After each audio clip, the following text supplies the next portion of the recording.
welcome to my channel. My name's Elfbuggin, and if you haven't been to my channel before, my channel is about finding my style as an illustrator and falling in love with my work again. For this week's video, I was going to go over this fan art that I made of Chasca. So, I'll zoom out. For all my Genshin fans out there, I'm sure you recognize her. She's a new character for Natlan. I know a lot of people don't like Chasca, and honestly, there's a lot of things I don't like about Chasca either. I don't think she's one of the best character designs whatsoever, and I know there's a lot of racist issues with where her name originates and how they designed her literally as a colonizer, like a cowboy. But I don't like what they chose to do with Chasca. I just like her character design for a few reasons. If I could take her out of Genshin, and take away the parts that they added to her design that clearly do not help in the Genshin universe. If this was just a random character that was not named Chasca and was just a random cowboy design, and we could take away some of the feathers and stuff and just make it a cowboy, I think she's really pretty. Other than that, I think that I know there's a lot of opinions about her color palette and it being all over the place, and I do agree with them. I'm not saying that I don't agree with them. I think there's just things about her design that I do like, so I did want to talk about that, but I'll get to that in a moment. I'll just go over my drawing and junk like that. So if you see the blue nose that I drew on it, my iPad overexposes what I draw, so she's already really pale as a character in the game. So I just kind of sketched that in really quick so you knew that she had a nose. I always do a white glare for a nose. You can tell by my PNG tuber that that is the case.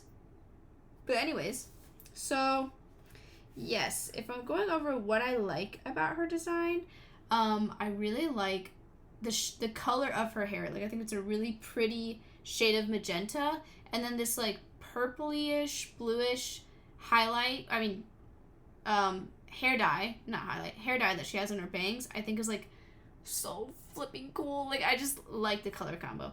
Now, I don't really love the blue and red in tandem with the magenta. I do not think it's the strongest color choice in color theory when it comes to characters that have been done in Genshin, but I don't hate it either. I think it's okay for characters not to have the most harmonizing color palette, to kind of give more of a muted color palette. I think that's okay too. I think a lot of people just personally feel like she's a jumbled up thing of colors, which I can see why they feel that. For me, I think it's just a taste thing. I think I personally enjoy the colors together. I think the little things they added, like her earring being all shiny and glittery and gold, and the really cool purple bluish dye to her bangs, and then her really pretty bright blue eyes. To me, it makes her design interesting enough. I honestly feel if you would have given her brown hair or blonde hair, she'd be super boring and really hard to like. But yeah, I don't think you always have to use what's it called? I can't think of the name right now. Opposite colors. It doesn't have to be purple and yellow or red and blue or or actually it's blue and orange, red and green. It doesn't always have to have such intense vibrancy or this competition between the two colors.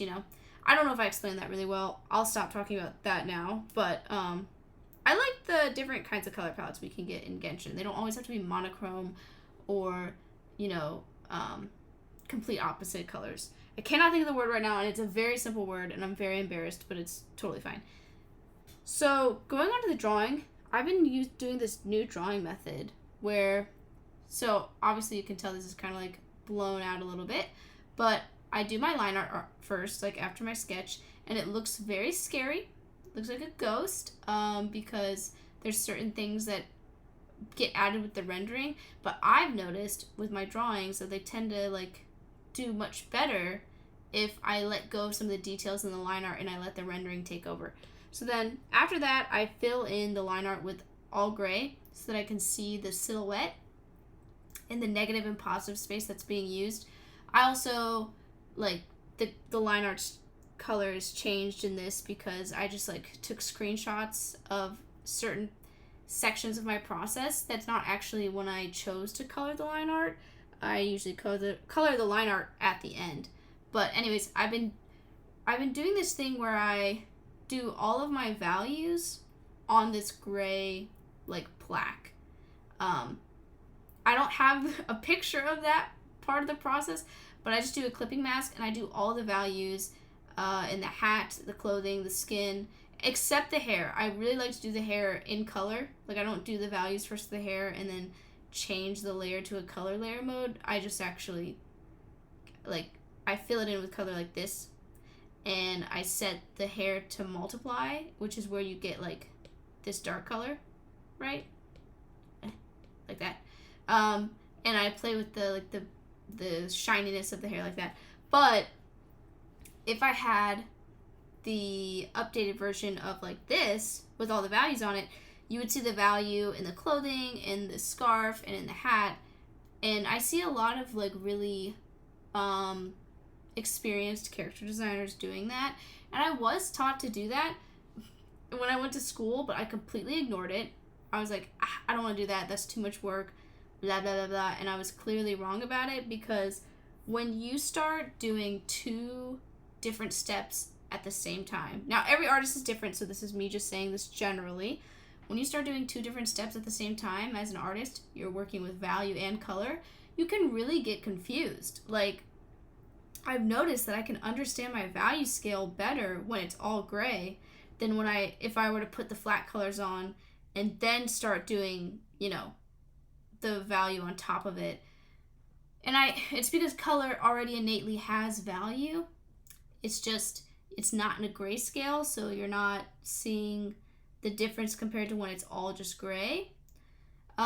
This is where I also have noticed that my shadows have gotten a lot better. So what I do first and foremost, before I make any, like, value scale shift, like, on the scarf, I do, like, my drop shadows, like, where the light is hitting the character, Obviously you can't see it in this part of the process, but if I'll zoom in so I can show you kind of some better examples. So if you see right here, like, where her shirt is, like, this is, let me go back to this.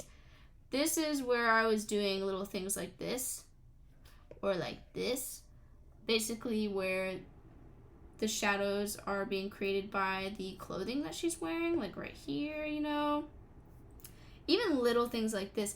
I think that I could have really maybe upped the value of I could have darkened the shadows in the overall drawing, but I chose not to. I don't know, I just felt like she was so pale that at least the shadows on her skin needed to stay that light. I think I could have upped the shadows on the clothing. So, like, these big pieces of dark is where I was messing with the shadows in this section of the drawing.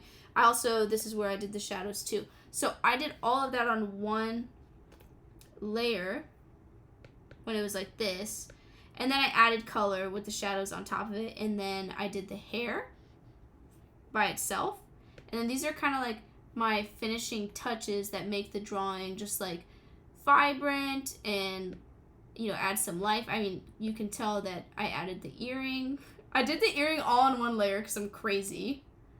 I just didn't feel like drawing it. I sometimes get to a point in my line art where I'm like, guys, I'm tired. I don't want to do this anymore. You can tell if you look at the center of the hat right now that it's bare, and then it has all these extra things on it afterwards. This was me totally choosing to do that at the end. I do not suggest that as an illustrator, to wait to add things. I'm just lazy sometimes. So anyways, this was my final part of the Chasca drawing. I really liked how it turned out. I had a lot of fun doing it. I also had a ton of fun doing this gold. I have some experience drawing gold, but I just think that this turned out pretty good. You can tell it's my drawing style, though, especially, like, these 2 chunks right here. It's how I like to show value shifts. But the hair, yeah, the hair was all done, like I said, not during the grayscale portion of the drawing. But I just want to zoom in so that you guys can see, like, how cute she looks. I think she's so pretty. Like, I know a lot of people don't like her. I think her face model is so pretty. I love her shade of lip gloss. I love, like, I think blue eyes can be, like, really overdone. But I think she looks really good with her blue eyes. I'm like, why do I vibe with this shade of blue with her magenta hair? I really like it. And then I also, like, if you've seen some of my other drawings, I love to put sparkles in the hair. Like, you can tell right here. That's, like, my favorite go-to. I will say this Chasca drawing was, like, a study. So I was able to get this drawing done, I think, in 4.5 hours. And I really liked what I was able to accomplish in such a short amount of time. I think good art takes time, so don't, like, hear me say 4.5 hours and be like, oh my god, I take too long on my art or something. Like, I was looking at a Chasca reference. I'll show you. Hold on. My computer's kind of, like, lagging a little bit. Oh my gosh. It is lagging. I don't like this. Okay. I'm so sorry. I bet the recording is not going to look like this, though. Okay, so if I pull up my reference app thing right here. So this was the Chasca image I was looking at. And I actually just drew it, like, I was sitting like this, just drawing it right next to me. Obviously, it's not 100% accurate. That was not the point. I actually didn't even want her exact, like, body angle or position of her eyes. As you can tell, I moved the irises. I even changed, like, thicknesses of her hair or, like, the size of her hat. Like, there's multiple things that I did not keep 100% accurate, especially, like, her top. Like, I think that Genshin tends to have the anime characters' heads look a little bit bigger on the top of their body, and I made her head a little smaller, if you look at these two references next to one another. And I think I could have done, like, more with her makeup. But anyways, that was my reference. And I really liked how my Chasca turned out anyways by the end of it. But I think, so I've been really trying to upgrade, like, my process and streamline it and try to make it as, like, quick as possible. So with that whole, like, beginning part of the video where I talked about the grayscale and how it has really helped me with understanding value, I feel like I'm going to add that now to my process. What I think could have been better about this drawing, I think that the overall structure of the drawing could have been better. I did say that this was, like, a study, and I did this to kind of push myself in a short amount of time and see what I could accomplish in that time.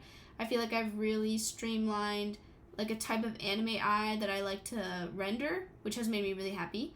I love the sparkles in the hair, like I said. I think I could be doing, like, highlights better in hair. Like, I don't really like this, and I don't really like this, but I still chose to do it. Like, I definitely think that I don't want to change my hair process so much where it doesn't feel like I drew it, but there might just need to be some improvements when it comes to the way that I render hair, because I'm starting to want to incorporate a more proportional anime style, something that feels, like, really 3D, really structural. And when I look at, like, this scarf, I think the scarf is a lot flatter compared to the rest of the body. So I think that in an ideal world, I would have spent more time on the overall drawing of this character so that she felt like a 3D being, you know? Like, the ears and the face feel really 3D, but then once you get to this area of, like, the chest, it feels very, like, where's the bone structure, you know? But obviously when you get lower to the chest and, like, a little bit of the shoulder right here feels 3D, but this doesn't feel 3D. It was just, like, it was me cutting corners, in all honesty. I was just trying to get the drawing done in a timeline that I felt like was quick enough. Really push myself to the limit, like I said. But yeah, I love doing fan art. I am actively working on doing art just for fun every day. It doesn't need to be, like, a product or some never before seen character. Like, I can just draw fan art and just have fun with it. This is my first ever Genshin fan art that I've done. I have tried to draw Genshin characters in the past in my sketchbook, and I have not liked the way that they look. Specifically Ryan Shogun, because she's the love of my life. So I look forward to doing more Genshin fan art. And I was really just interested in doing a bust this time. Like, I just wanted to do, like, a really cool cutoff frame where, like, I didn't have to draw every bit of hair that she had. Like, I wanted this close-up because I loved that frame in one of the quests that I was doing with Chasca. But I want to do more Genshin fan art, and I want to do it in my style and my rendering and kind of see what happens. And I would like to manipulate the line art color more next time. It feels like not at home with the way that I like to render, and I haven't really decided how I like to go about that. You know, like, how would I like to adjust my rendering and adjust my line art color to my rendering. I do know that I want to add more textures. Like, I love artists that make anime art that feel like, sure, rendered with value and really strong drawing skills so they feel dimensional, but I love when they have more texture in them and they don't feel so much like black line art.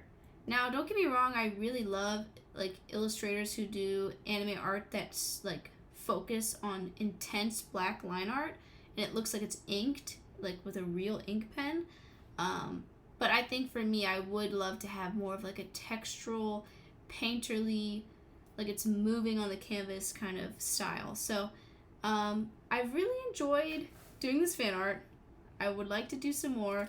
Hopefully some Genshin fans come across this, even if they don't like Chasca. Maybe they'll like my drawing of her, and I hope they like it as well. But that's what this video is about today. I don't know if I explained my process that well. I really should have put the value scale example in here, so I really apologize for that. But that I'll try to do that in my next video. But I'm really happy. I really like the way this drawing came out, and I would just print this out for me to have because of how beautiful I think she is. Yeah. So that was today's video. I'm not sure what the next video will be about. Maybe it'll be, I think it's probably going to be Jinx fan art. I don't really know. But thank you for coming to today's video.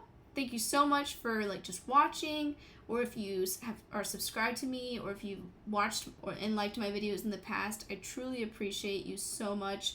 It means the world to me, and just thank you. Thank you so much for, like, supporting me in any way that you have or can. But I will make some more stuff, and I will see you guys in the next video.